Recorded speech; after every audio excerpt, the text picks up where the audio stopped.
didn't make it.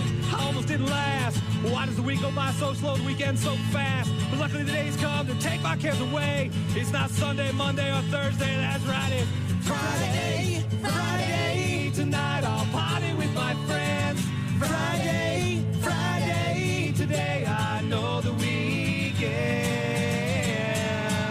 So I'll get out of bed and be to work on time. I'll give this day to the company, the next 2 days of mine. And when my day's over and the final work hour's past, I'll go home, have a shot of Cuero to the boss who can kiss my Friday, Friday. Tonight I'll party with my friends. Friday, Friday. Today I know the weekends.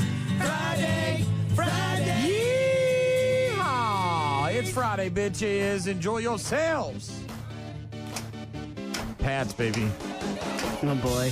Pats. Jeez, Louise. Pats. That's like Sunday night, isn't it? Pats. There's so much time between now and then. P-A-T to the S. Pats, my Pats, God. Pats. You're going to be fun to hang out with all weekend. Pats! Got my Snow. jumps in, got my snow in, got my pats. Hell yeah, bitches. Ready to do this thing. Ugh.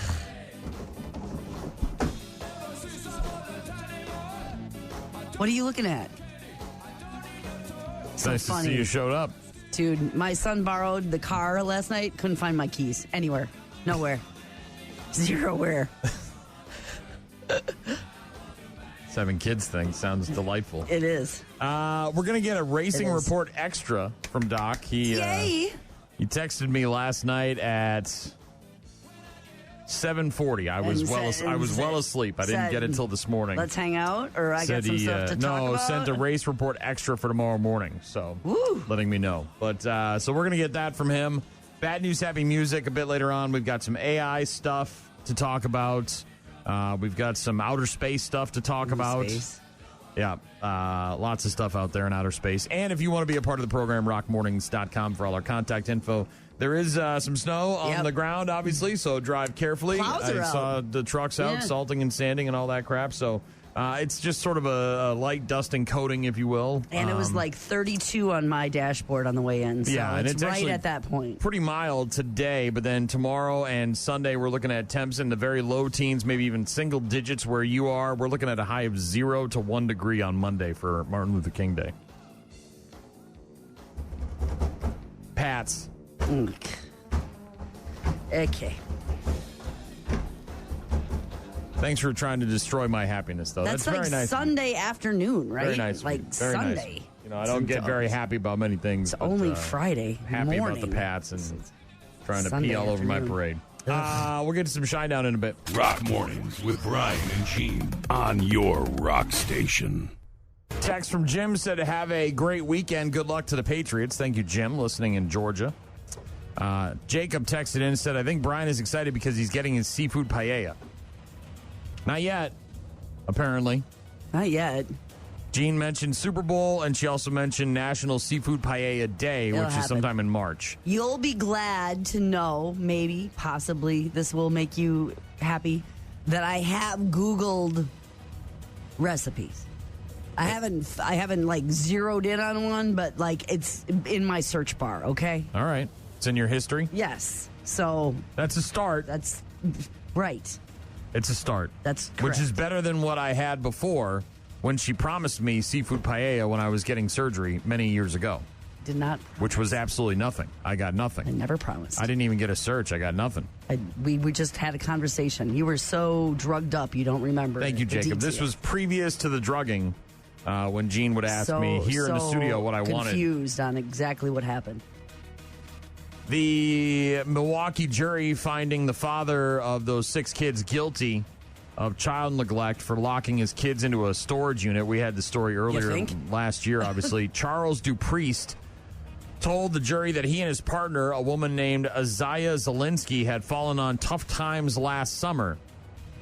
He said, quote, as a person, I felt slightly inadequate. I was hurt, but at the same time, I needed the help. They relied on shelters and relatives for a roof over their head along with their 6 kids. But Dupree said that on September 15th, he had his kids sleep inside of a storage unit while he stayed in the truck. We arrived at the storage unit. Isaiah goes in with the kids, and like 15 minutes later, I fell asleep. none of us believe this because there was a bucket in there with a bunch of pee and poop in it. So this was a thought-out thing that you did. Well, and if there's an adult in there, why was the door locked? Right, and all that stuff. I mean, I can certainly empathize with the fact that you had a rough time and all that, but there's, again, resources out there, and you can't lock kids in a storage unit. I mean, you can't. I mean, said the next thing he knew, a police officer was knocking on his window. Police found DuPriest and Zelinsky sleeping in the truck an hour after they had found their 6 kids ranging from the ages of 2 months to 9 years old. Now, if you have able-bodied none of the 13-year-olds in there and you've got beds and I guess that's a little bit better, but you can't put a 9-month-old baby locked. 2 months old, isn't what you said? Like brand 2 new. months old, yes. Yes, that's a brand new freak. Well, and this is September. It wasn't 30 below zero. Yeah, you know what I mean? Who's caring for the baby? But they could have been in the vehicle with them at the same time. Yeah, I don't know. Prosecution said the couple had other options for shelter that night. Yes. Prosecutor said these charges are not about poverty, they're about responsibility, and the evidence shows that these kids did not have to be locked inside that storage unit that night. DuPriest is going to be sentenced. He again was found guilty. Going to be sentenced in April. Zelinsky was charged, the mom, but she took a plea deal last week. Okay.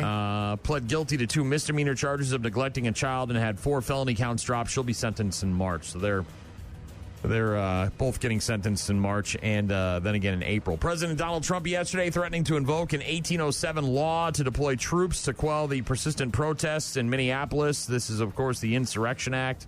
Day after a man was shot and wounded by an ICE agent who had been attacked with a shovel and a broom handle, shooting, of course, just the latest in all the stuff that's going on up there. Trump has repeatedly threatened to invoke the Insurrection Act, which is a rarely used federal law to deploy the U.S. military and federalize the National Guard for domestic law enforcement.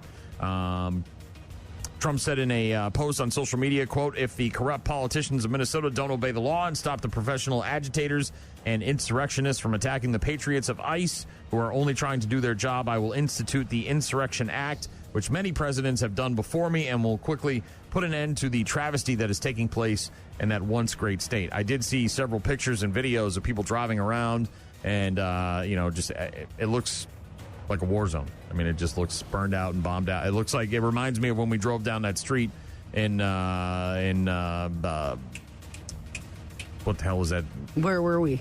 When we were driving back from Nashville and we got stuck in Gary, Indiana. Yeah, Gary, Indiana. Sorry, it looks brain like fart.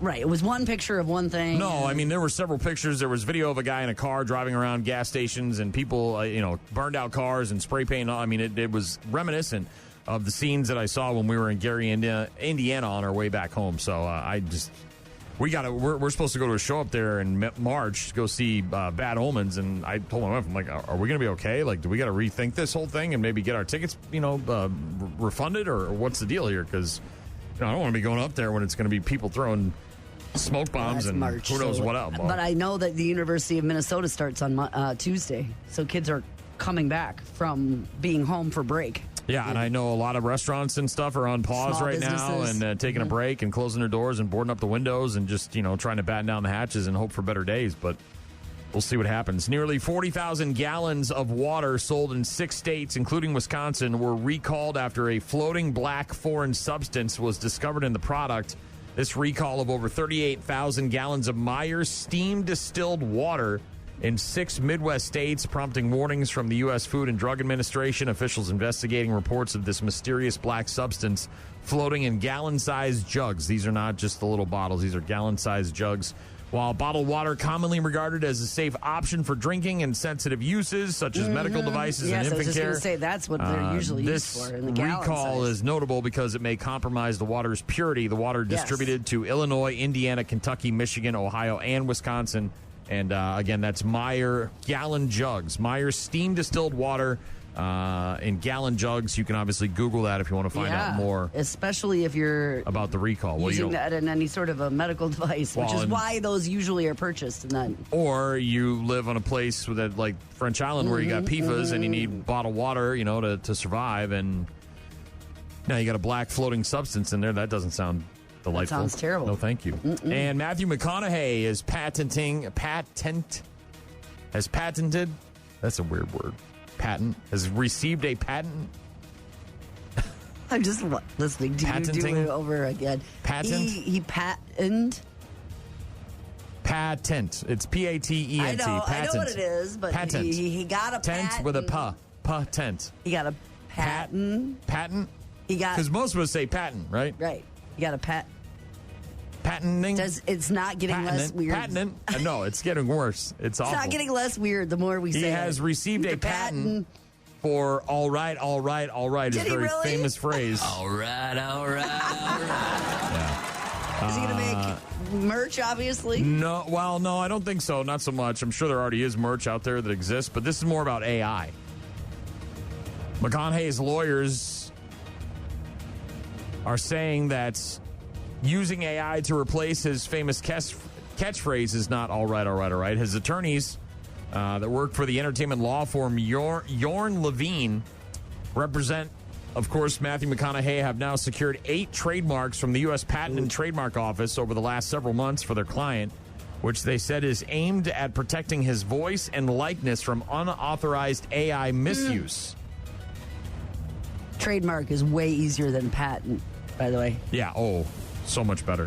Obviously, 1993, Dazed and Confused. That's when we remember him saying that. He's, of course, turned that into kind of a cottage industry for himself. Just protecting what's his from AI and misuse and someone else getting paid for it. My team and I want to know that when my voice or likeness is ever used, it's because I approved and signed off on it.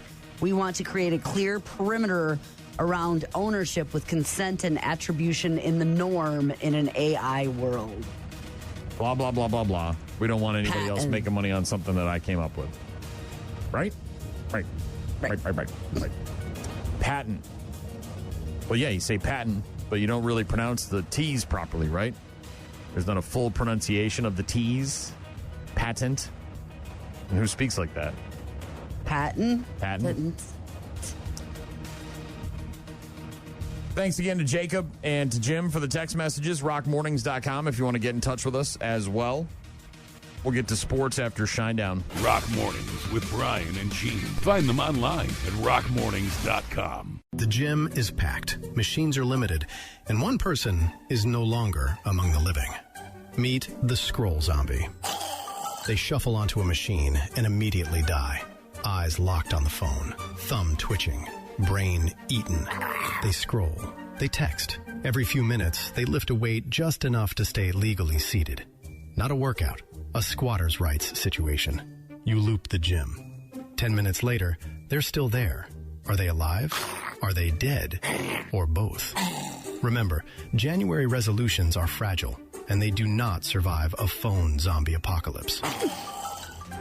I really didn't want to do them today. I honestly got to about 5:30, and I'm like, oh, yeah, I haven't done I got to this. jump. I haven't done this. And then I was like, if I don't do them, then I quit 2 days in, and I have to tell people that on the radio. And I didn't want to tell people that. So it's more about the shaming than it is about the enthusiasm. Well, I don't think there's enthusiasm for any of that, really. I mean, unless that's your jam. I'm going to add some push-ups next week, starting Monday. You almost didn't do them, and now you're going to add to it? Yeah, well, you got to. I mean, you can't just keep... I mean, look, I'm fighting an uphill battle here. I keep throwing food in here, and it's not going to get any better if I don't up my game. Well, I know, but you just... I mean, I had steaks and crab cakes last night. Well, that was dinner. You had dinner. Yeah. I didn't eat any snacks in the afternoon, though. I came home, I had lunch, which was a bowl of smoked turkey soup that I made like 2 years ago that was frozen, that I thawed out. And so I had a bowl of that with, with no snacks. Bread. Well, I had 2 slices of bread with that because you got to have bread with soup. So right. No butter, though. And then, not that I'm really counting all this stuff. Just do mental register here. And didn't do no combos, nothing but a big jug of water in the afternoon, and then the hearty dinner. I don't control myself when I eat food, though. You know what I mean? Like if I'm it was a steak and some crab cakes. I ate all of it. Yeah. Yeah. Whereas my wife is like, I'm full, and then she has leftovers. I'm like, nah, I'm clean plate club. Anyways, this morning I did the jumps. I think I'm going to add some push-ups next week. Jim said he's going to go fishing.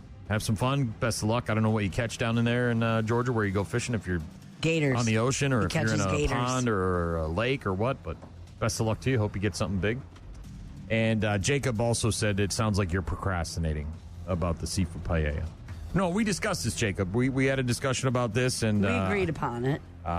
Jean said that it's going to be a while. She'll be making it sometime soon, either around the Super Bowl or maybe for National Seafood Paella Day. Bucks last night losing to the Spurs 119-101. I mean, the game is, yes, essentially over, but I want to make it look a little bit more respectable. Jackson Jr. stuck. Throw it back out. Cole Anthony at the buzzer. No good. And the Spurs bounce back in a big way. They get the dub 119-98. Third loss in a row for the Bucks. They're off until Monday when they'll be in Atlanta to take on the Hawks. That game is at noon, by the way, on Peacock. It is Martin Luther King Day, so there's games. Oh, there were games in the daytime yesterday because they're in Germany, or they were in Germany, but there'll be some daytime games on Martin Luther King Day on Monday as well, including the Bucks, who will take on the Hawks at noon. Badger men's basketball, the flip side of the coin to the Bucks, who have lost 3 in a row. The Badger men's basketball have won 3 in a row, and 5 of their last 6. They try to make it 4 in a row tomorrow at home against Rutgers. That game tips off at 1 o'clock. Oof. Kohl Center is going to be on fire. Rocking like docking, yeah. Badgers and Rutgers tomorrow at 1 p.m. Just in time to get it over and done with so we can flip the channel and start watching some NFL football. The divisional round kicks off tomorrow as well. 3:30 kickoff with Buffalo at Denver. There we go. That game will be on CBS, and then San Francisco at Seattle at 7 on Fox. And then, of course, on Sunday, the Texans in New England to take on Drake May and my Patriots. People are freaking out. Why? So Drake May's wife, who has been his sweetheart since junior high school, there's pictures of them. Yeah. Very long, well, maybe not very long, but 10, 12 years out, because he's young. He's 22 or whatever. Anyways, she's somewhat internet famous because she bakes all sorts of and makes food, and she makes videos of it all, right? All right. And she just was making some kind of food the other day, and Drake was in the background like he is in a lot of the videos, and he coughed, and Patriots fans are freaking out because why is Drake coughing? What's wrong with Drake? Because they're all freaking out that he might have the flu or something like that, because it's the time of year and it's going around in locker rooms and all that stuff, and other guys are sick, and so yeah. So they've been just long-time sweeties? Oh, yeah, for a long time. I saw a picture today. It looked like they were at a junior high school dance. I mean, he just dorky kid, braces. No facial. Oh, yeah. So, yeah, you've got Sunday Texans at Patriots, 2 o'clock on ESPN and ABC, and then that's followed by the Rams at the Bears, 5:30 on NBC and Peacock, and that game is going to be a wild one. They're talking some nasty-ass weather. Obviously, it's going to be brutally cold in the Midwest, and being on the lake like that could get even worse. Switching to college basketball, we got another betting scandal. This one is it's only gonna get worse. I mean, they're gonna have to figure this out immediately. So is this owners or coaches? No. Or This is college basketball. These are players and gamblers, and they're in cahoots, and they're making a lot of money. College basketball point shaving scheme involving more than 39 players on 17 NCAA Division I teams. These are not teams in D2, D3. These are the top tier level tournament type teams, resulting in dozens of games in the previous 2 seasons being fixed by a gambling ring that included a former NBA player. 20 of the 26 defendants played college basketball during the 23-24 and or 24-25 seasons. Authorities described 5 defendants as fixers who would recruit players to participate in the scheme, offered them bribes ranging from $10,000 to $30,000 to intentionally underperform. The bettors would then place money and win millions of dollars on wagers on the fixed games. 39 players and then some on 17 NCAA Division I teams. And this doesn't have anything really to do with gambling on the sport in terms of DraftKings and the average person or whatever. This is a problem now that because you can legally gamble. Yes. You've got these guys, these mafia fixer guys or whoever the hell they are coming in and. So I'll cut you a check if you underperform in the game on Saturday. They have predictions, right? Yeah. So if you're predicted to go out and get 20 points and 10 rebounds and that's your average for the season, And they're looking at the boards and they say, hey, for a couple of games, if you underperform, we'll give you $10,000 or whatever it is. And you go out there and you underperform, and it still looks normal. You're point shaving, right? You throw a brick or two, right? And maybe you say your ankle hurts and you take a couple of minutes off, and these dudes are cashing out millions of dollars. Yeah, it's a big mess right now in college basketball. Big mess. Just the latest in these gambling scandals. They're not going to end either. They're only going to get worse. Because not every we hear about the NIL money, and there's certainly a lot of players that are getting NIL money, but these are top players, right? I mean, if you're talking about D1 teams, but they may not be getting a lot of NIL money, right? And you got to think, if you're a college kid and you're from a family maybe that doesn't have a lot, you've got a lot of mouths to feed, essentially, right? You're sort of the pipeline for the funding, for the money, right? You're going to buy mom a house when you get to the league or whatever it is, and you got cousins and uncles and people that you got to take care of, right? Dads and moms and sisters and brothers, and everybody's on your payroll. And somebody comes with a check for... Every little bit helps, I mean... Ugh. If you can get $10,000 extra every couple of months or weeks or whatever. Do these kids have, agents? A lot of them do. Who can be like, yo, dude. But they're not talking to the agents about this stuff. I mean, this is all illegal. But they're... young people trying to navigate that whole situation and getting it. The leagues are really going to have to figure something out here, because this is only, again, going to get worse. Because like I said, you've got a lot of guys out there making big money in NIL money, getting endorsements and stuff in college now, millions of dollars. But then you've got other guys who are on the team who maybe aren't and could use an extra $10,000 to $30,000 on a somewhat regular basis from a fixer. And all you got to do is go out there and miss a couple of free throws, Had an off night, didn't feel well. Ugh. Rock Mornings with Brian and Gene. We've got some music in just a few minutes from a band that'll be at the Lacrosse Center next weekend. The Riverfront Revolt is coming up on Friday and Saturday of next week. It's just a week from now. And there's 7 bands over the course of 2 nights.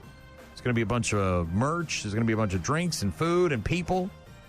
And if you want tickets, you can go to the Center box office or get them online at lacrossecenter.com. Mm-hmm. We'll hear from one of the bands that's going to be at the Lacrosse Center next weekend in just a few minutes. Rock Mornings with Brian and Gene on your rock station.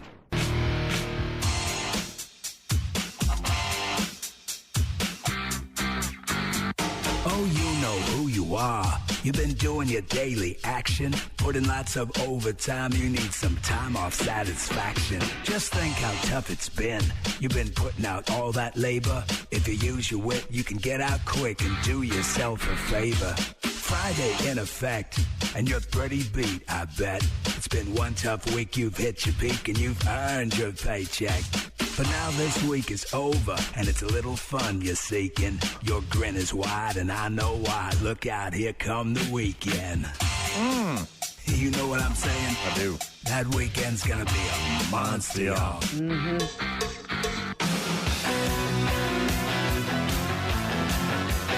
Weekend is here, and there's going to be some really cold weather hitting us over the next few days. 13, somewhere around there on Saturday and Sunday. 10, maybe 9 degrees, and then 0 to 1 degrees for a high on Monday for Martin Luther King Day. It turned. Yeah, going to be really bad. I'm really glad I got all that crap out of my lawn on Wednesday when it was 45 degrees outside, because I would not want to be out there this week trying to do that, or later this weekend. I would just leave it. Yeah. If you want to stay inside and watch stuff, you're in luck. There's plenty of things on the television and in theaters this weekend. Starting today on Netflix, The Rip. Why are you seeing Matt Damon and Ben Affleck everywhere? Well, that's because they've got a new crime drama called The Rip on Netflix. It also stars Steve Yeun from The Walking Dead and Tiana Taylor as a group of Miami cops who don't know who to trust after they seized a stash of millions of dollars in cash. From the outside looking in, it seems simple. Seize the cash, count it, and turn it in. Miami PD. On the inside, it's different. We had a Crime Stopper tip come in on this address. There's $1.4 million in this bucket. I bought 14 more of those things. That's a $20 million rip. You gotta be smart right now. You gotta move this money, man. Stay off the radios, no call-outs. What would you do with this? Just this. Everything. The Rip on Netflix today. New crime drama starring Matt Damon and Ben Affleck. It's a big paycheck on that. I mean, there's a lot of names that have to make some money on that and better be good. Over on Hulu today, the streaming premiere of Twinless, starring Dylan O'Brien and James Sweeney as two men who form an unlikely friendship after they meet at a twin support group until Dylan finds out that the other guy is not what he seems. As a twin, it's like you internalize the difference between you and your other half. Who's older? I am now that she's dead. No, I'm kidding. I'm Dennis. Roman. Oh, I wouldn't eat that. Tastes like balls. I like balls. Oh my God, that's so bad. I feel like being a twin kind of ruined me. I want to hang out all the time. I'm too needy. I hate doing things alone. Cooking meals, folding laundry. Yeah, so much faster with two people. Twinless. Streaming premiere on Hulu. So it sounds like they go to some sort of twin support group after they lose their twin. Psychological black comedy. And then it turns after one of them turns out to apparently won the audience award at Sundance for whatever that's Twinless. Over on Peacock today, the streaming premiere of Black Phone 2. Quinn, wake up! Wake up! This place. You brought us here for a reason. Nothing burns like the cold.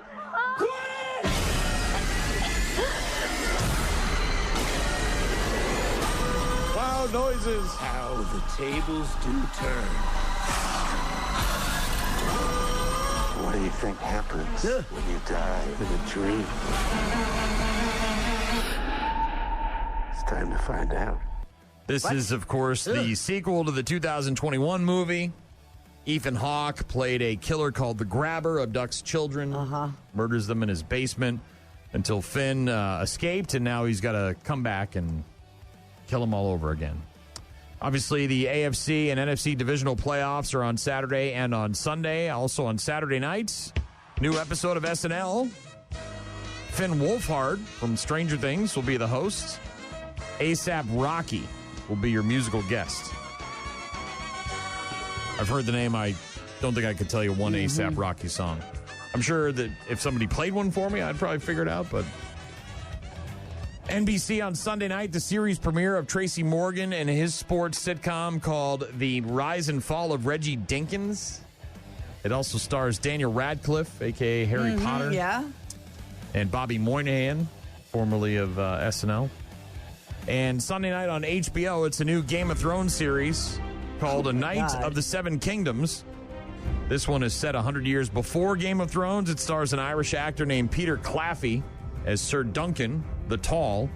He's a knight who takes on a bald kid named Egg as his squire, not knowing that the kid is secretly a Targaryen. They'll keep making them if people keep watching them. That's all you need to know about that. People like dragons. Is there a time in the forecast, or in the future, where like Game of Thrones and Walking Dead meet up? Maybe they'll be in the same universe. Yes.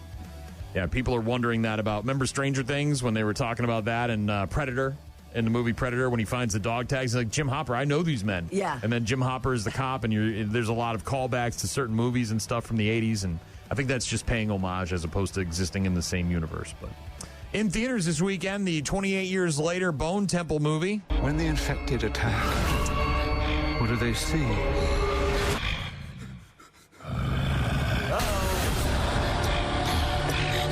I believe the infection can be treated.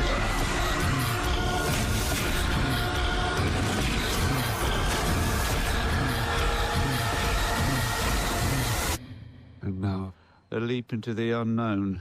Ralph Fiennes in 28 Years Later, The Bone Temple. It's rated R, picks up immediately after the events of 28 Years Later, and it's getting a lot of publicity, man. People are saying that Ralph Fiennes is stellar in this film. I mean, like 8 on the reviews, like pretty damn good, actually, which blows my mind because it seems like it would just be... Back at the Bone Temple, Dr. Kelson, played by Ralph Fiennes, begins experimenting on an infected alpha and becomes convinced that he can find a cure to the infection. Also in theaters, a little more lighthearted, maybe for the kids. Yeah, there was a lot. A little something for the kids. animated film called Charlie the Wonder Dog. Stars Owen Wilson as a family dog who gets superpowers after being abducted by aliens. Calling all units. We need backup. Wonder Dog! Wonder Dog! You okay, pal? Charlie, you spoke. I did? Charlie! This is awesome! Hiya, Mom. How did this happen? Aliens. I thought we agreed you'd stay low. I hear calls for help and... You just can't help yourself. Bingo! Charlie the Wonder Dog, rated PG. Animated film.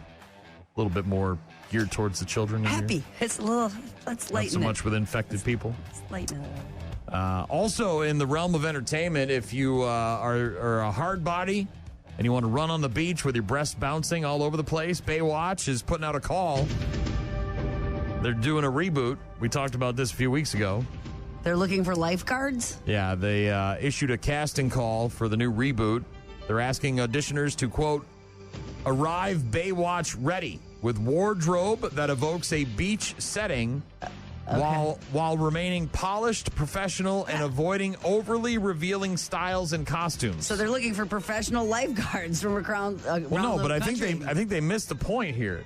The point of Baywatch was that it was really big-breasted women in tight-fitting swimsuits running around on the beach. And Hasselhoff. And the Hoff with his shirt off, and whoever the other dudes were. But again, they've got shirts this off in their casting call, avoiding overly revealing styles and costumes. That's not how they want them to show up for the casting. Well, I think they're talking about micro bikinis, right? Don't show up in some sort of dental floss bikini. Lifeguards, professional lifeguards.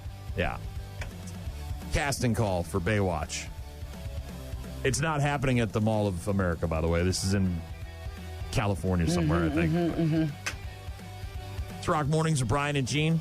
We're going to talk about outer space a bit later on. We're going to talk about AI. Doc is going to hook us up with a Racing Report Extra that he recorded at some point last night. And we'll get to Bad News, Happy Music as well. Oops, lots to get to yet. On a Friday edition of the show, you can, of course, join us if you want to go to rockmornings.com and find our contact info. Right now, it's zombified. Rock Mornings with Brian and Gene. Find them online at rockmornings.com. It's National Boston Day. About my town. I'm going to tell you about my town. Why? I'm going to tell you a big fat story, baby. Big fat story, baby. It's all about my town. Love that dirty water. Down by the Charles. Yeah, down by the river. Down by the banks of the river Charles. Love that dirty water, Gene. National Boston Day.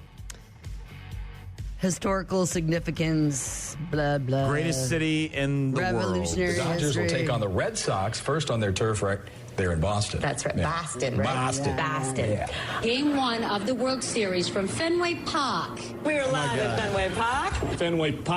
Fenway Park to see the green monster up close. Let's see if we can find some wicked smart. Oh, my God. Dodgers fans. So if you're about to jump in your car, Don't leave your car in the yard out there, Rob. have some clam chowder. Clam chowder. Clam chowder. Some chowder. Clam chowder.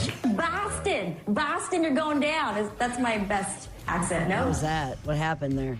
News reporters trying to do the Boston accent several years ago when the all right. Sox were taking on the Dodgers. Don't try it. It's you got to be born with it. You want to talk real customers? Kid, that's me. I'm like the mayor of Dunkin's. This is the face of Dunkin' Donuts right there. Vanilla Nut Taps. National Boston Day. No more jerseys. No more. No more. Never forget. Yeah. Never forget No Ma. National Boston Day. Do you like apples? Yeah. Well, I got a number. How do you like them apples? It's National Boston Day. Also National Fig Newton Day. You like Fig Newtons?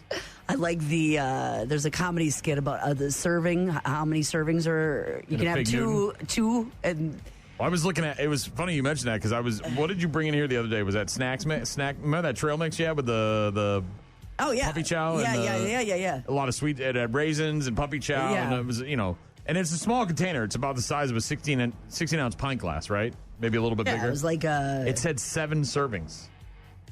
In that little... And I'm like, are you effing kidding me? I almost wanted to divvy up to look what's just like one piles. handful. One handful yeah. is a serving.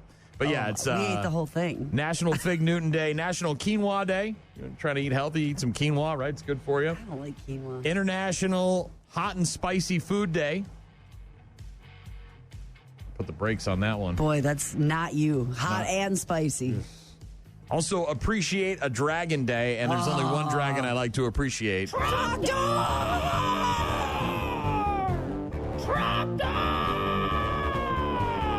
Trogdor was a man. He was a dragon man.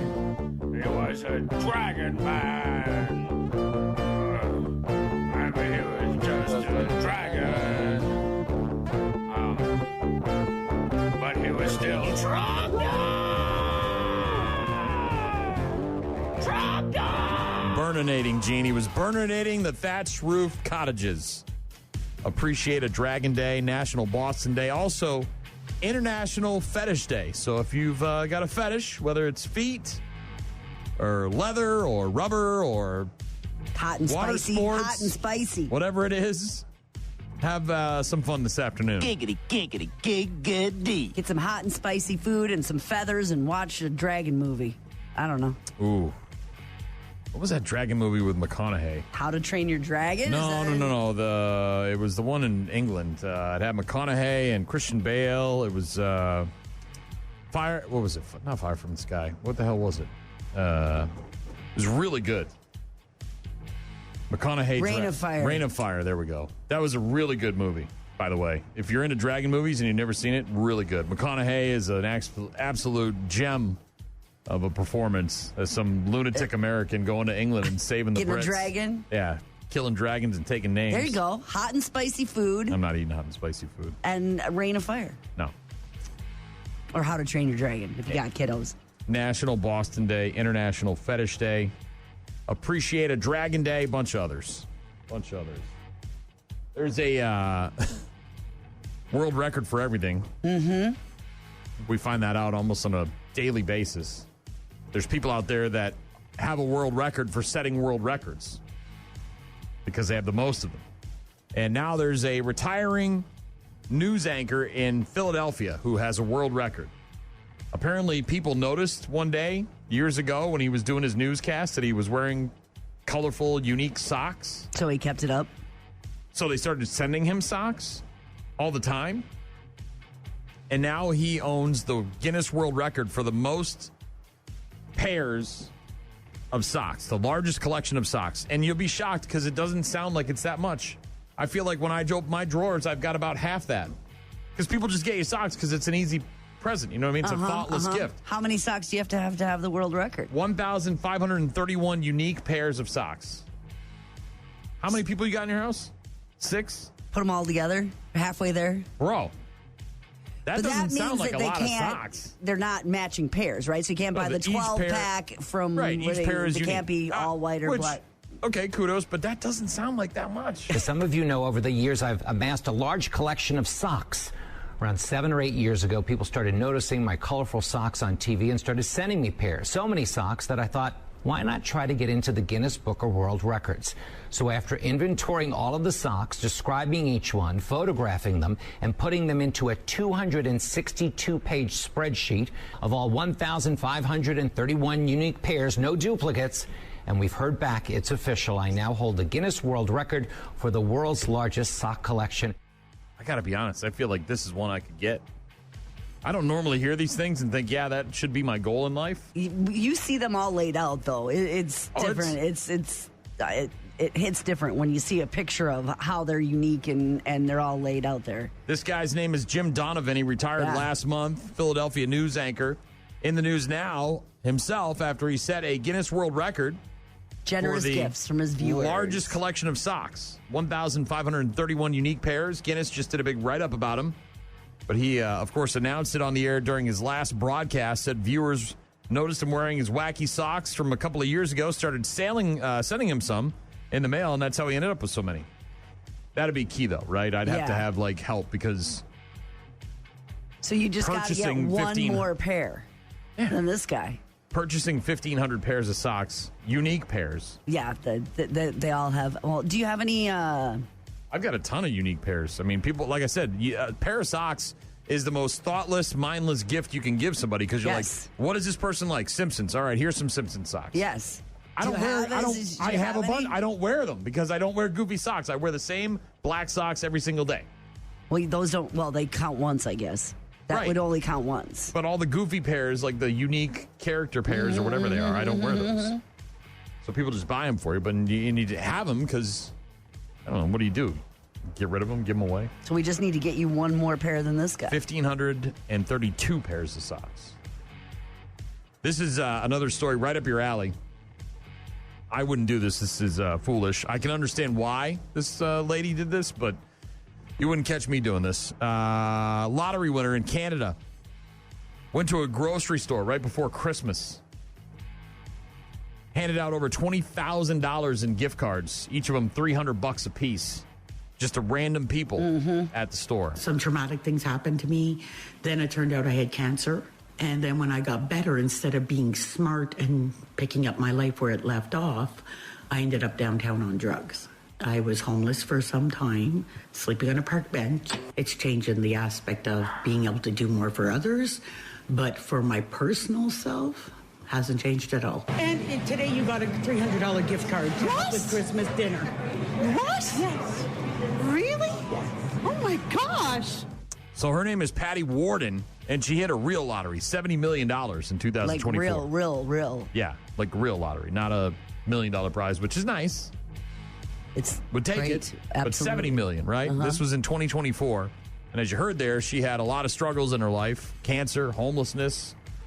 She kind of ran the gamut, and so to give back, she took $20,000 and went down to the local grocery store right before Christmas and was handing out $300 gift cards. Told a reporter she's just trying to do what she can to make a difference and make the world a happier place. Wouldn't catch me doing that. That's something Gene would do, but. Sounds awesome. Right before Christmas. Did you see the Navy veteran in Iowa with the $3 million lottery prize? No. Norwalk, Iowa. He narrowly missed out on the $900 million jackpot. This was last year, by the way, in 2025. Big Powerball, okay. But he ended up, he had a ticket that was worth $3 million. And he claimed his prize just this week. A Navy veteran bought it on Veterans Day, by the way, in 2025 at a Quick Star. And in Norwalk, and he had the first 5 numbers and only missed the mega ball. The prize went unclaimed until he came forward and said it's, he's been quite a ride since he found out last year. What kind of patience, though? Really, you win last year and you're just now claiming it. But a Navy veteran from Iowa winning $3 million. Rock Mornings with Brian and Gene. We're going to start talking about outer space in just a couple minutes. Don't go anywhere. Rock Mornings with Brian and Gene.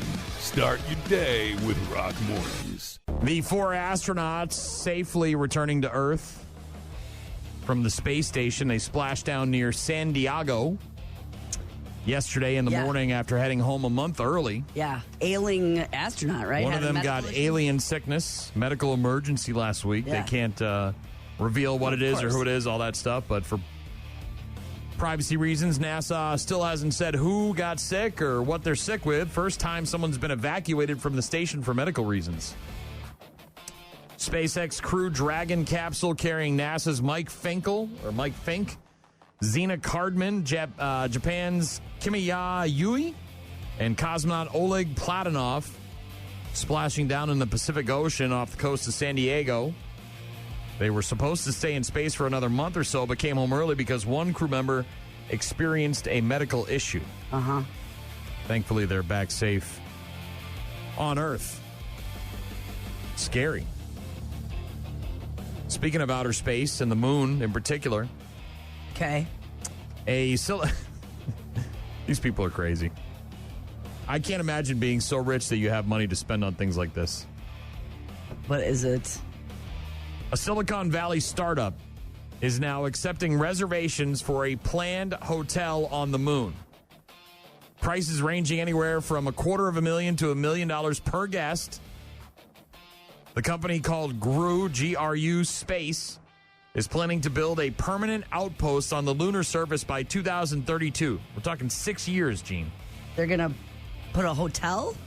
Early construction estimated to begin in 2029.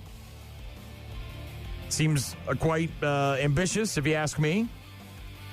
But it's not stopping them from taking people's money. This is like crowdfunding. This is tickets to the concert, right? The sort fire or whatever. Fire festival. Yeah. It feels like that, yeah. The accommodations will be more like camping than a 5-star hotel, apparently. A lot more like it. Space camping. These structures are not going to be built. They're going to be inflatable. I'm out. And they'll be able to host up to 4 guests for multiple day stays. I'm also not staying with a couple of strangers, a couple of other rich people on the moon. In a blow-up tent? In a blow-up tent. The amenities would include... air. Moonwalks.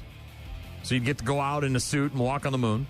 Well, I'm on the moon, right? You get to drive on the surface of the moon, so some sort of vehicle. Yeah, they get how they get you to the blow-up tent. And you also get to golf on the moon. They're going to set you up with some sticks and some balls. They're just... No word yet on color TVs or bathrooms or any of these things or whatever. But once the plan gets off the ground, literally, there's hope that they can construct bigger and more solid structures in the future using lunar materials and even bricks that would last longer and hold more guests. Before you... How much is this? So before you start to budget, the $250,000 starting price is only for the stay. You got to get yourself there on your own accord, apparently. You need to spend a whole bunch more to get to the moon. They're saying upwards of another $10 million.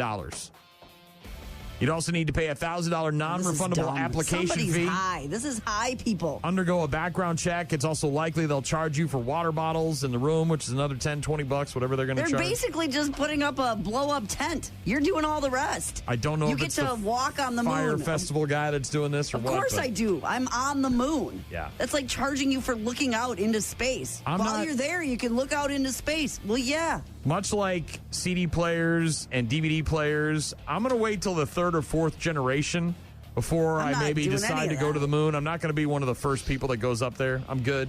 I'll leave that to the professionals like Neil Armstrong. Yeah, isn't Musk building a hotel up there already? But I'm not going to. I'm going to a hotel. I'm not going to a tent, an inflatable tent on the moon. Coming soon, the Ritz Craterton. For the high-end traveler who wants to look down on everyone. Literally 238,000 miles down. Enjoy zero-gravity sleep and that peaceful moon silence. Because screaming costs extra oxygen. Rooms have everything you'd expect from luxury travel. Breakfast, freeze-dried. Room service? It's complicated. And Wi-Fi? You're on the dark side of the moon. Good luck. The Ritz Craterton. Come for the view? Stay because your return rocket is currently undergoing software updates. Yeah, no. No, that's not happening. But there's people who dream of being on the moon and being in outer space, and they'll do it. They'll spend the money. The $250,000 to $1 million price is just for the stay. You don't even get a ride to the moon. You got to get your own ride. Yes. First versions of the hotel manufactured on Earth, sent to the moon, inflated into a pressurized habitat. No. Before later versions are we gonna make poop potatoes like Matt Damon on Mars? Are we gonna do that? Eat potatoes made from my poop have some crushed up Vicodin in there? You can give them some money if you want to build it. Not getting any of my money. That's one small step for man, one giant leap for mankind. Yeah. A hotel on the moon. Not really a hotel, dude, with no amenities. I mean... Yeah, rich people doing rich people stuff. Like I said, I can't imagine having that much money that you just... You're like, yeah, sure, try I'll throw some money at it. This is the plan. Get your ass to Mars. Again, I'm not doing it until the 3rd or 4th iteration. Not doing it at all. When the first group of people die off, and then they fix it, and then the next group dies off, and then they fix that. Like maybe 3rd or 4th, maybe. I'm still not going to have enough money to go, but that'd be about where I'd think about going after they work out the kinks a little bit. We'll leave the light on for you. Yeah. The Moon Motel. Oh, you should see this company, these guys. Oh, I'm sure it's delightful. Rock Mornings with Brian and Gene, sports in a bit. We're going to talk AI stuff a little later on. Doc is going to give us a racing report extra. And, of course, we'll get to bad news, happy music as well. Rock Mornings with Brian and Gene. Find the daily podcast at rockmornings.com. Leader of Men from Nickelback on Rock Mornings with Brian and Gene. Might try to watch that documentary over the weekend. How we became Nickelback, the most hated band in the world? Is that basically the... Yeah. Talked about it earlier this week. Might try to track that down. Excuse me. Big yawn. Bucks losing again last night to the Spurs. That's their third loss in a row. Bucks get the entire weekend off. They don't play again until Monday. They'll be in Atlanta to take on the Hawks at noon. It's Martin Luther King Day, so there'll be basketball all day long during the day. Badger men's basketball, on the flip side of that coin, have won 3 in a row and 5 of their last 6. They try to make it 4 in a row tomorrow. At home against Rutgers. That game is at 1 p.m. After that, you can tune in for the NFL divisional round, which kicks off at 3:30 on Saturday. Buffalo, Denver, San Fran, Seattle at 7 on Fox on Saturday night. Then Texans, Patriots Sunday at 2 on ABC and ESPN. Then Rams at the Bears to finish up the divisional round. That'll be 5:30 on Sunday on NBC and Peacock. Clayton Kershaw may not have thrown his final pitch after all. Major League Baseball announcing yesterday that Clayton Kershaw has committed to pitch for Team USA at the upcoming World Baseball Classic. Yeah. Why not? Dude's still got it. Yeah. Just doesn't want to do a whole season, right? International tournament. It'll serve as a final send-off for an eventual Hall of Famer. Begins on March 4th. Kershaw told the MLB Network, "I just want to be the insurance policy. If anybody needs a breather, or they need me to pitch back to back to back, or if they don't need me to pitch at all, I'm just there to be there. I just want to be a part of this group. I learned a long time ago, you just want to be a part of a great thing. This team seems like really fun, awesome group. All these coaches I played with are good teammates, good friends of mine, so it'll be really fun." USA, greatest country in the world. World Baseball Classic coming up March 4th. Kershaw going to be a part of the team. Did get a text from Dean, the stupid Dodgers fan, who I hate. Unlike anything else in this world, said, "How about those Dodgers getting Kyle Tucker?" Yeah, it's an embarrassment of riches. Kyle Tucker, the pretty much best player available in free agency at this point, just agreed to sign with the Dodgers yesterday. They already got Edwin Diaz. Tucker's deal, 4 years, $240 million, includes an opt-out after the second and third season. But, Dean, go F yourself and go F the Dodgers. You guys are the new Yankees, and you might as well be George Steinbrenner. It's Costanza. Where's my calzone? It's 1:15. He's late. It's a giant bankroll and all the players. Yeah. It's like a vortex. They're all going there. The evil empire has moved from New York City to Los Angeles, the West Coast. That's all right. That whole state, that whole town, that whole city, all that's going to be underwater. Dodgers. It's going to be underwater in a couple of years, and we'll be rid of them forever. That'd be great. California, sinking into the ocean. One good earthquake, and then we won't have to deal with California ever again. It'll just be gone. NHL and NHL Players Association said in a statement that they were pleased with last weekend's Olympic test event in Milan. As they say in hockey, let's do that hockey. We've got Olympics coming up in just, 21 days, I think it is? Couple weeks, just early February. And the hockey rink wasn't done. They didn't have a roof on it. They had the wrong measurements. It was a real problem. Yeah. They were supposed to do tests in January, which they did. And now apparently they had a, quote, good trial run that provided important insight into the status of the ice hockey arena that's there for the Olympics. The NHL and NHL Players Association releasing a statement saying that while challenges are inherent with new ice and still under construction venue, we expect that the work necessary to address all remaining issues will continue around the clock. The NHL and the Players Association will continue to monitor the situation, standing ready to consult and advise on the work being done to ensure yada, yada, yada. February 6th is when the Winter Olympics kick off, just 22 days from now. And apparently they had some test runs on the ice, and it's okay. They've still got work to do on the arena, but sounds like they'll hopefully have that all patched up and ready to go in the next 3 weeks. Remember I told you about Deidre Irwin? The girl from Wisconsin up north that does the shooting and skiing? Yes, Yeah. yes. There's also at least 5 players from the University of Wisconsin-Madison women's ice hockey team who are going to be there. Nice. There is a young lady named Emery Lehman from Marquette who's a speed skater. She's going to be there. So there's a luge. Marcus Mueller from Brookfield is a 20-year-old luge guy, so look for him. There's a biathlon athlete named Paul Schamer out of Appleton. So there's a number of Wisconsinites who are going to be there, not only in the Olympics, and like I said, I think there's 5 or 6 ladies from the hockey team that are going to be there, but there's also a number of representatives in the Paralympics from Wisconsin as well. All right. Looking forward to it. 22 days from now. We've got music in a bit from Architects. We're going to talk about AI. We've got bad news, happy music to get to. And also Doc's Extra, his Racing Report Extra. We'll do that as well. Rock Mornings with Brian and Gene. Weekdays, 6 to 9.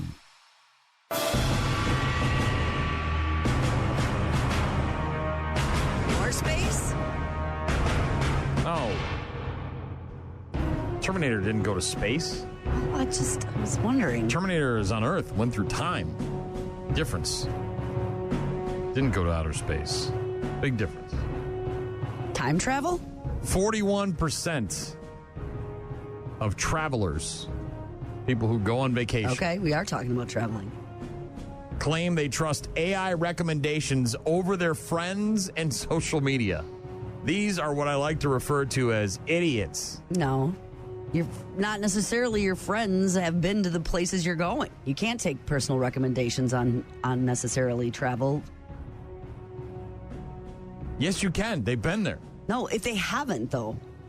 That's what I'm talking about. Did you not hear what I just said? So it's only Pee-wee. 41% of people traveling claim they'll trust AI recommendations over their friends and social media. So your friend who has been to Peru and tells you how great or bad it is, you'll trust AI telling you that over your friend's recommendation. That's what I'm saying. 41% of people who travel or are going to travel are saying that they would prefer or would trust AI prediction or recommendations. Suggestions.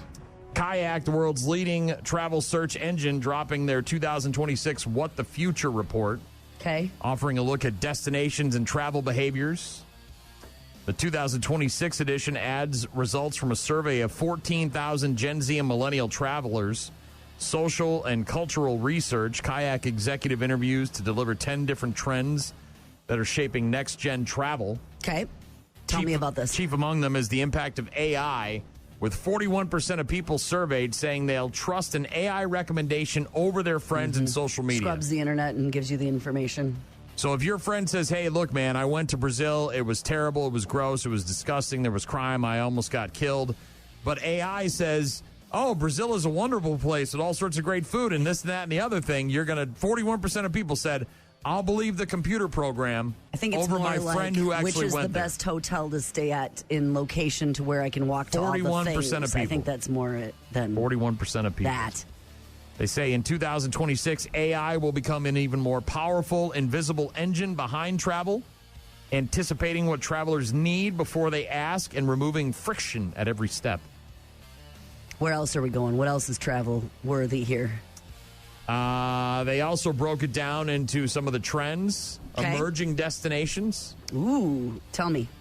2026, the year of rewriting popular travel routines by swapping trending places from all over the internet with the next gen of destinations not seen on social media so far. 69% of Gen Z and 66% of millennials prefer places off their feeds.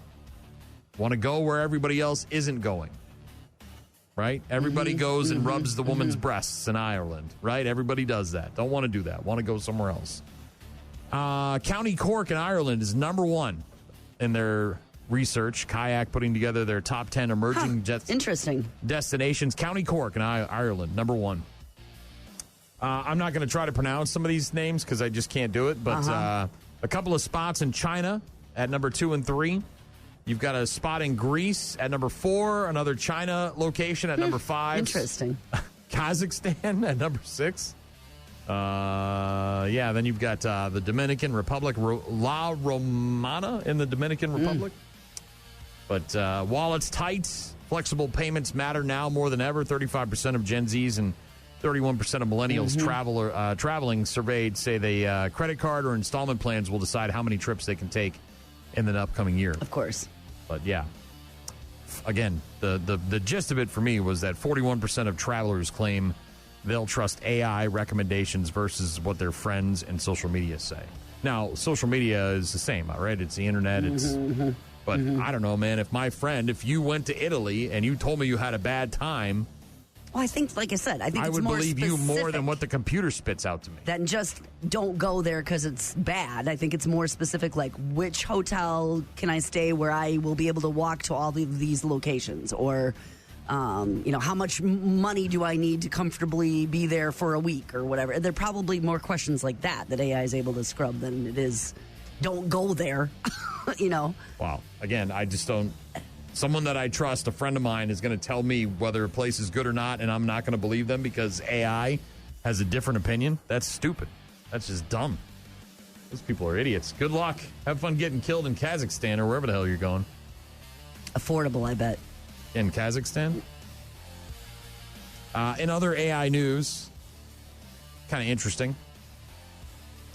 A journalism professor in Canada, and he did a deep dive on this. I was trying to read through it. It's a lot of crap I don't understand because I don't use AI myself. But a journalism professor in Canada did a little social experiment and decided to get all of his news from AI bots for an entire month. Interesting. Okay. As opposed to from Yahoo or Google or wherever he went, newspaper, radio, TV, wherever he got his news. Decided to get it straight from AI. Went online to this AI tool, said, give me the 5 most important news events in Quebec today, put them in order of importance, summarize each in 3 sentences, add a short title, provide at least one source for each, the specific URL of the article, not the homepage of the media outlet used. Got it. You can search the web. Said he worked with 3 tools that he uses, that he pays for, ChatGPT and some others. And he found out that it's probably not a good idea to get your news from AI. The news that AI fed him was fully accurate 47% of the time, partially accurate 45% of the time, and the other 8% was all 100% BS. So most of the time, asking AI to give him news for an entire month based on his search and his research was incorrect. And different platforms, too. It wasn't all just one. He was using different platforms of generating he broke AI. it down, too. He said, throughout the month, I recorded 839 responses, sorting them first via the sources provided, asked for news. I expected AI tools to draw on news media. He's got URLs not working, incomplete URLs, fake sources, non-news media, no URL provided, but broke it down and basically said, probably shouldn't get your news straight from AI. Not a good idea. Interesting. And he apparently, according to his article that I read, at least the beginning part, has been using AI since before ChatGPT even became a thing a couple of years ago as part of his... Well-versed he is. Right, he's not just some newcomer to this whole thing. Got it. Yeah.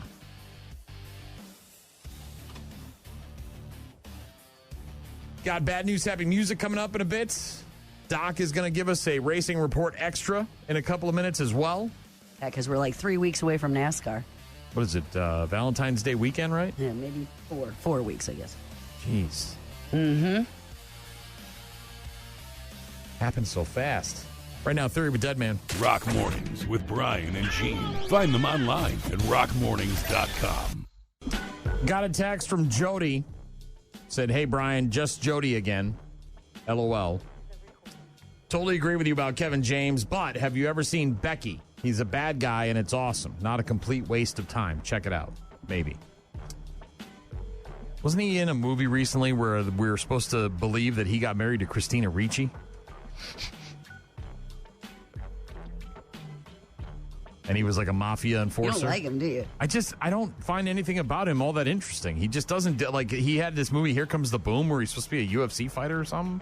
And I'm just like, nah, dude. I mean, you got a punchable face, but I don't find him funny. Good for him. He's way more successful than I'll ever be, but I personally just don't really get into him. The first one, I thought it was, I didn't think it was bad.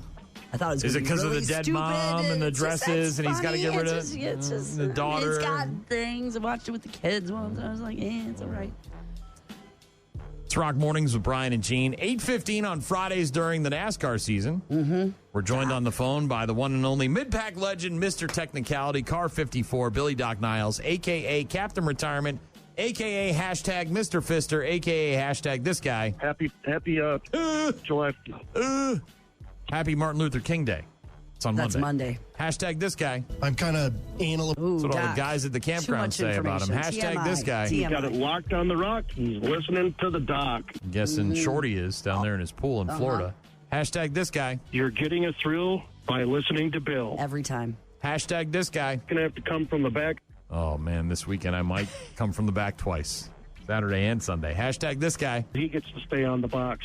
Same thing, Saturday and Sunday. Can't wait to hang out with that guy. We'll see what happens. Hashtag this guy. Going to be a big one for them. That's what she said. Hashtag this guy. He could be coming from your backyard. Again, coming from the back. Hashtag this guy. A lot of beating and banging. Sounds like a good weekend at Doc's house. Hashtag this guy. Nothing says you can't slip one in without saying anything. Yeah, the old sneaky Pete. Hashtag this guy. First day with the new tongue. Got to practice. Hashtag this guy. God damn, I'm going too fast. Nobody said that ever, Doc. Nobody ever said that about Doc. Hashtag this guy. He sees her. He doesn't have time to turn away from her. Blasts her in the rear end.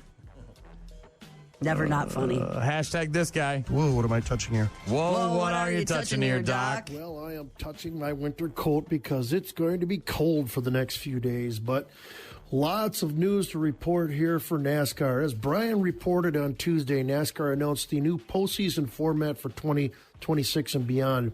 In the end, it's kind of a combination of the old 36-race point system with slight hints of the recent playoff system rolled up into the chase format used from 2004 to 2013. So here are the key changes for 2026. Obviously, we're returning to the chase format. It's a 10-race format.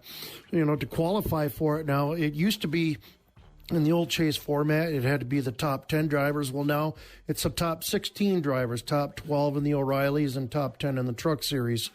In points after 26 races, they're going to make the chase, not just winners. And that's another nuance. No more win and you're in. A victory no longer guarantees you a spot in the chase. It's strictly points based. So somebody sitting in 30th place with a win, he's not going to automatically get in.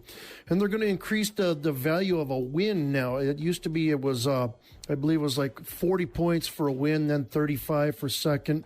And you also got bonus points for leading and for stages. Yeah, by the way, they're going to keep the stage breaks, so you're going to get 3 of those in, 2 or 3 of those in each race. But they increased the points win up to 55 points. So now it's 20 points more from first to second, and then it goes down by a point or so on, all the way down to 1 point. So it's placing a higher value on winning a race, instead of just lagging back because you won a race, you're in the playoffs, not working anymore. Now you actually have to race to get in instead of what NASCAR called as some drivers doing R&D, at certain tracks to get them set up for the playoffs.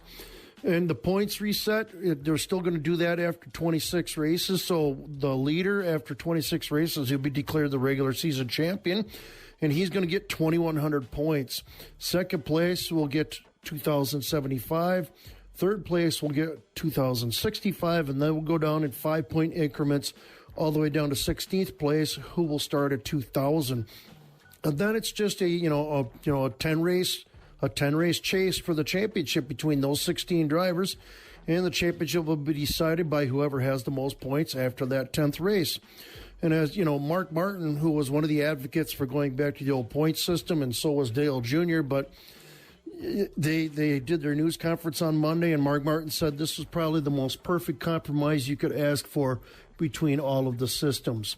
As Gene reported on Wednesday, yes, Gene actually had NASCAR news. Tony Stewart is going to be returning to NASCAR for one race at Daytona in a Craftsman Truck Series entry. Kaulig Racing is kicking off its free agent driver program in style with the NASCAR Craftsman's Truck Series by naming three-time Cup Series champion Tony Stewart as the first driver in their number 25 Ram truck entry for the February 13th Truck Series race at Daytona. And Kaulig, they're gonna have like 5 teams entered in the Truck Series this year, and this one truck, this number 25, is going to be for all-star drivers. So you look for drivers like Casey Kane. And no, it won't be Jimmy Johnson, because since he's in a Toyota now, he's going to be running for that Tricon Garage like we talked about last week. So they're going to have guest drivers throughout the year, and it'll be cool to see who they put in that number 25 truck. Excuse me. The Hall of Fame driver Stewart hasn't competed in a NASCAR race since 2016, and he hasn't competed in the Truck Series since 2005. So it's going to be cool to see Smoke back in NASCAR. Now, we told you last month about Brad Keselowski breaking his leg while he was on a ski trip with his family last month. He will not be ready to run the Clash when they run at Bowman Gray on February 1st. So Keselowski announced last weekend that RFK reserve driver Corey LaJoie will replace him in at the Clash at Bowman Gray. According to Keselowski, he will be healthy enough to run the Daytona 500. However, LaJoie is going to be on standby for the first few races in case any problems arise. So, you want to own a racetrack? There's actually one for sale, and it's in our neighborhood. Thomas Sparta Speedway announced on Wednesday that it was listed for sale. The tricky 1/3 mile oval was listed at a mere $799,900. The owners also posted yesterday that they have a major announcement. What they will be doing a Facebook Live tomorrow afternoon at 4 o'clock. So if you're not doing anything at 4 o'clock tomorrow afternoon, maybe you might want to check that out. Lots of speculation what it is. I have a hard time believing they found a buyer within 2 days, but you never know. Stranger things have happened. Race teams, don't forget to get your team's smoker or fundraiser on the Midwest Racing Smokers page on Facebook. We currently have 17 parties listed, but I know there's more out there. And, of course, on the Friday before your party, we'll give it a shout-out at Doc's Smoker Calendar. And remember, wherever you're at in the country, take your family out and enjoy a great weekend at a great local short track. This Race Report Extra is brought to you by our friends at County Materials on Empire Street in Holman. I'll see a whole bunch of you at All-Star Lanes tomorrow afternoon. That is your Race Report Extra. DOC with a pre-recorded message for us, talking about NASCAR's new playoff system. I thank God Doc's a part of this. I could never figure it out. Dude, I don't know what... I don't know what the hell. I don't know how NASCAR figures it out. I just don't get it. I listen to him explain. It's like, yeah, it might as well be German. No idea what the hell's going on there. Yeah, you have to get a app to practice NASCAR language. No, what I need is a doc to tell everybody what the hell's Thank going goodness on. that guy's around. Yeah.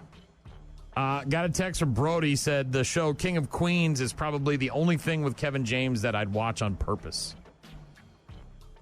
I've never really... What is it, Leah Remini, right? In that one? And Christina Ricci, who was the one in Hutch, the big, tall blonde? I don't know. I think that's the only thing I've ever seen by him is Mall Cop, and I didn't hate it. All right. To each their own, I guess. I just don't find him funny. Nothing he does makes me laugh. Bad News Heavy Music is coming up in just a bit. Rock Mornings with Brian and Gene. More from Brian and Gene is coming up. You're about to enter a beautiful, exciting, wonderful new world. A cockroach living in your nostril. Now that's just nasty. Add in some haven't pooped for 30 days. Poop is raining from the ceilings. Poop. And sprinkle in some hashtag Florida Man for flavor. Florida Man. Florida Man. Florida Man. Florida Man. Florida Man. Florida Man. Florida Man quits his Burger King job, steals all of their chicken nuggets. It's bad news. Bad news. With happy music. Let's rock. I think the worst thing that's ever happened to me while I was napping,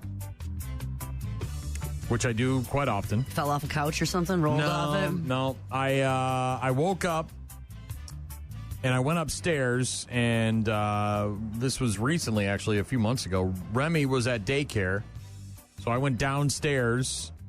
It's tough to get Remy to lay on the couch and sleep downstairs because she doesn't get to spend a lot of time down there. We spend most of our time with her upstairs. So when she goes downstairs, Very curious. Just she's curious. very interested in everything that's going on down there. Plus, there's several cat toys that are down there that she doesn't get to normally play with. Mm-hmm. Anyways, so when she's at daycare, I take advantage of it. So Fenway, our other dog, and I went down there, and I put her on the couch with a blanket. Normally, she'll curl up and take a nap. Well, I don't know what happened, but Fenway decided she didn't want to be downstairs. I didn't hear her get up. She went upstairs, and she must have had to go to the bathroom. And because she couldn't hold it, she pooped all over the floor, like several spots, like she had held it in for a week and had several giant dumps. This little tiny dog. So you woke up to a surprise. So I woke up and I had to go upstairs and clean up dog poop. That was probably the worst thing that's ever happened to me while I've taken a nap. This poor bastard oh, no. had a car on top of him when he woke up. This is where the couch was, and I was laying down watching television. Next thing I knew, I woke up, my blood running down my head. Oh, my God. Car laying on top of me. You know, and that guy's running around saying, sorry. I says, well, call 911. I tried to get him to stop at Stewart so I could go and buy a lottery ticket, but they wouldn't stop. Skip Cunningham is this guy's name, and he was just kind of dozing off on the couch watching TV. Next thing you know, a car crashes through his house and lands on top of him. The guy that was in the vehicle. Sorry. Yeah. Running around saying, sorry. And Skip says, hey, dude, can you call 911? I'm kind of bleeding over here. You got a car on top of me. He was taken to a medical center in Watertown, New York, where he got 13 staples in his head. His daughter, Heather. Holy schmolies. Happy he's okay and that he wasn't babysitting her niece at the time of the crash. Skip, by the way, 70 years old. He's no spring chicken. 13 staples. Yeah, glad that it didn't happen during the day when she was out playing. I mean, you see all the toys and stuff in there. It was bad enough. It could have been so much worse. Felt lucky enough to survive that he asked the ambulance crew to stop at the gas station so he could buy a lottery ticket. They refused. 70-year-old Skip Cunningham ends up taking a nap. Ends up with a car on top of him in his own house while he's trying to take a nap. Could you call the 911, please? Yeah. Hey, bud, I appreciate the fact that you're sorry, but can you get on the phone with the emergency? The head thing. Emergency people here? Can we get somebody on the phone? Chalk this up to another example of AI and the future going completely wrong. Directions? Did they give them the wrong directions? No, we had the GPS directions the other day with the gals who ended up on the ski slope. Numerous clips of autonomous delivery vans. Now, we've seen these little bots running around in bigger cities. Yeah. Usually delivering pizza or Amazon products. They're small. Yeah. They're about the size of a beverage cooler. Yes. I actually encountered one when we were back home in Manchester, New Hampshire. We were heading to a brewery. And all of a sudden, as we got out of the car and we're walking across the parking lot, this little Johnny 5 M Alive thing starts rolling past me. And I said, is that a robot? Yep, delivering some Bell, my wife Taco said Bell or something. I got it on video. I got a clip of it. Watch the thing. I thought it might end up in the river. We were down by the river. I thought maybe it would end up jumping in, but no. This is in China. These are much bigger than those small vehicles. Okay. These are just based on what I'm seeing, because they're set against. So there's like a train car. You know, like a full-size train car. Next to it for perspective. And it's sort of driving past it, and so it looks to be about the size of maybe like an enclosed golf cart. So think of a golf cart, and it's fully enclosed, right? It doesn't have any windows, or you can't, because it's like a van almost? It's a box, right? It looks like, here, come look at it. Come look at this thing. So think of this as like a golf cart, but it's got sides, right? It's fully boxed in. And then it's got this camera on top and all these digital sensors and all this stuff. Well, apparently these things have been driving into one another like Grand Theft Auto. And people are catching videos of them doing it. Much like the Waymos Smash-a-rama in California, yeah. That can't figure out how to get through the traffic. Numerous clips of these autonomous delivery vans ripping around cities have now been swirling all over Chinese social media, showcasing the new technology's capabilities as well as its many, many, many shortcomings.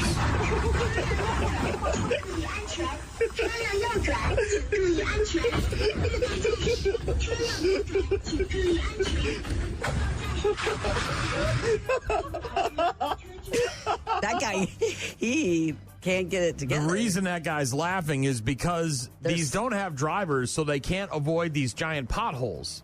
So when they go over them, they're not prepared, and they go like this. And apparently this road was very bad, and there were a lot of potholes, and this thing's bouncing all over the place. It barrels down a gravel path that's got a bunch of potholes. It's got two massive lithium batteries at the bottom of its chassis. Clearly wasn't helping the vehicle's suspension as it rattles down the block. They say the roads are still from the King Dynasty, but the cars are from the next century. So these roads are from many years ago. Yeah, and these are not equipped to deal with the other examples, like one of the smaller ones, apparently freaking out because there was a bunch of stuff in the road, didn't know what to do. And then several other of these delivery vehicles in China apparently are crashing into one another and other vehicles while they're supposed to autonomously deliver your products. They have not prepared for the... Not prepared for it. Not prepared at all. Bad news, happy music. This is in Louisville, Kentucky. A man is now facing charges after police say he walked into an area gas station, flashed a fake badge. Ooh, pretended to be a cop. In order to steal coffee and donuts. Authorities there identified the man as James Sullivan. They said he entered a Thornton's convenience store last week, picked up donuts, and poured himself a coffee. Just said, I'm just going to take these. I'm a cop. I'm just going to grab these and leave. I don't know what reality he's living in, because that doesn't work for cops in reality. But as he walked by the cashier, he bypassed the point of sale, flashed a silver badge on his hip. The employee contacted the actual authorities, and investigators identified this man as Sullivan using the video. Investigators said this was not the first time that this guy's done this. Sullivan is a convicted felon with a lengthy criminal history. He's now facing charges of impersonating a police officer and theft by unlawful taking in connection for $6. Yeah. A $2 coffee and $4 or $5 worth of donuts. Criminal's gonna criminal, I guess. I guess. And again, no cop that, as far as I know, and maybe I'm wrong, can't just flash their badge and walk out with donuts. Put it on the tab. It's on the city. It's on the city's tab. Time to make the donuts. Yeah, Dude, this guy some donuts and a coffee. Walking into a convenience store in Louisville, Kentucky, flashing a badge and walking out with coffee and donuts. And yeah, well, they keep letting him out. This is what's going to keep happening, right? That's what criminals do. They keep committing crimes. Recidivism rate is very high. It's like for some donuts it's like and 85%. a coffee at a gas station. Yeah. Last but not least, bad news, happy music. This is a very funny one, Gene. This is good. Okay. Because honestly, I don't even ice fish, but I can relate. I understand this. I feel this man's pain. What happened to his shanty? Nothing happened to his shanty. But when I drive by places where there's a lot of people out there on the ice. Yes. It seems like they're a little too close together. And I would have an issue with that. Because I like my own space, right? I don't want anybody encroaching on my space. Not that I'm thinking that this hole has better access to the fish than the one 7 feet over there. But just, I don't want you in my space. You know what I mean? I got my thing. I got my cooler. I'm here with my PVs. And I'm watching, whatever on my phone, right, Netflix. Sitting on my bucket. Trying to catch a perch. 72-year-old dude in rural Canada. You don't live in rural Canada unless you don't want to be by people. Facing charges after allegedly attacking someone on a frozen lake earlier this week. They were both ice fishing on a lake halfway between Toronto and Ottawa. Cops showed up after the person he attacked called it in. Several hours later. That's how rural it is. Michael Armstrong told the police officers when they responded that he had attacked the other fishermen because they were fishing too close to him. How close is too close on a lake in rural Canada between Ottawa and Toronto? Like 100 feet? Like right next to me? Within sight? Like I can see you on the horizon? 50 feet? What's too close? I don't know, but it was too close. And this 72-year-old salty dude from rural Canada said, "Enough is enough. Get away from my hole." Attacked him. Not quite sure what the damages that were done, but Mike likes his space. Not sure if he was worried that it would affect how many fish he was going to catch, but he's doing court next month to answer for the assault charges. And again, I can kind of relate. Dude, you are angry ice fishing. Well, I mean, maybe you got a spot, and it's your spot, and you've been there for years. You're 72 years old, and you live in rural Canada, and all of a sudden this "Hey, would you blow me" comes along and decides he wants to take up next to you. Starts talking to you. Starts asking you what kind of fish you've been pulling out all day. They say that he came up to them and was aggressive and said, "You're too close to me." Yeah, they probably were. I think maybe. Well, Michael's 72. He's probably been fishing there for years. I'm sure he has. Probably doesn't want strangers fishing on his lake. Knows the other locals. Then these young whippersnappers come out, start drilling holes in the ice, and next thing you know, he's got to represent. Rural Canada. Too close. You're too close. What are you going to do? Appear in court next month. That's what you're going to do. Yeah. Bad news, happy music. On Rock Mornings with Brian and Gene, we'll get to our daily check-ins in just a couple of minutes. You can go all the way out to your hole, Shaw. Yeah. Can go unless Michael's there. His hole's right in my waiting mine. For it. Rock Mornings with Brian and Gene. Find them online at rockmornings.com. Call. Hello. Email. I tried emailing you. Text. So many ways to check in with us. Check. We rely on you guys for traffic updates, requests, and all sorts of other stuff. Check this out. Rock Mornings with Brian and Gene. You can visit the website, rockmornings.com. You can play along. You can download the app. You can register to win free stuff. You can get in touch with us, whether that's, email or text, or be part of the program. Got a text from Shannon earlier. Said, "I have come to chew bubblegum and kick ass, and I'm all out of bubblegum." That's what you were saying earlier. Yeah.